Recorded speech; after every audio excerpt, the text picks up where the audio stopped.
No, we're gonna talk about road change ourselves, we're working on that. Our tap fee's over $5,000 now for anybody coming in. We've got our impact fees, and we're gonna be looking at those, and those could be raised substantially, and so we need to look at those. I think, you know, we've gone through this process. I think the point is, there are gonna be some places where there's more density, and there's gonna be some places, you know, that stay R1, large swaths as well. And so the idea was to try to plan, to have an overall plan, and we combined roads, sewer, parks to fit with what was planned in the comprehensive plan. And so there's an overarching, so when we say we don't have a way to pay for it, well, this is our best attempt to try to, you know, to address and pay for, you know, in the long run, the infrastructure. I'm not talking about, I'm not concerned, the main concern I'm hearing is traffic and how are we gonna mediate our issues with congestion right now, and this is gonna make it worse.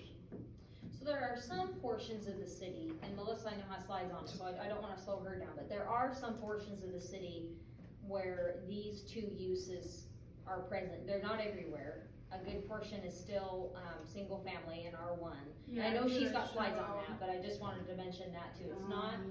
It's not meant to be everywhere. Right, so I mean, still the largest, you know, zone And this or is land use, I think some of it, still the largest land use is Yeah. single family. I think mean, some of it too, Matt, is when this thing was looked at, the higher density areas were kind of pushed towards the west, towards the boundaries with the other cities and stuff, because that's going to have infrastructure addressing traffic a lot more. I'm not trying to tell you it's gonna solve it, but at least they'll be closer to Highway 41's gonna be 4 lanes, the bypass is gonna be there and stuff. So it wasn't just, it was picked out of the sky. There was some reason Right. behind some of it. Right, so. and I mean, we asked the public, you know, what they were thinking about housing, and, you know, so there's single family, but there's also lots of dots over here on the multifamily and everything in between. So we recognize that people wanted variety, and still predominantly single family, and it is, but they wanted variety. We asked them to put dots on where they'd like to see multifamily and mixed use, and you can see we have quite a few over here in, you know, in the area that we're gonna talk about later on today. So, you know, this is the outreach that we did, this is the feedback that we got, and that's how we, you know, stepped ourselves through the process. So, people were really concerned over the rising cost of housing. People, yeah, still predominantly single family, but there are people that are looking for that missing middle type housing, the townhomes, the duplexes.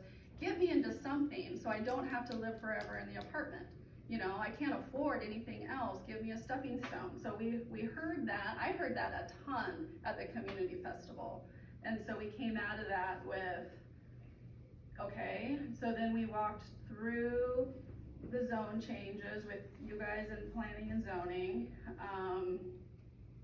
And one of the takeaways from that workshop was in undeveloped areas, we need more commercial mixed use and mixed residential.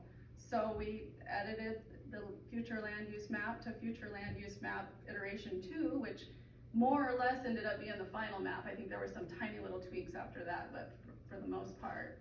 Can I ask a question Yeah. regarding our comp plan? I believe that it's saying we would like to have a mix of land use classifications. Yeah. So are we encouraging people to zone with an option if they have to go into a residential suburban? That's right here.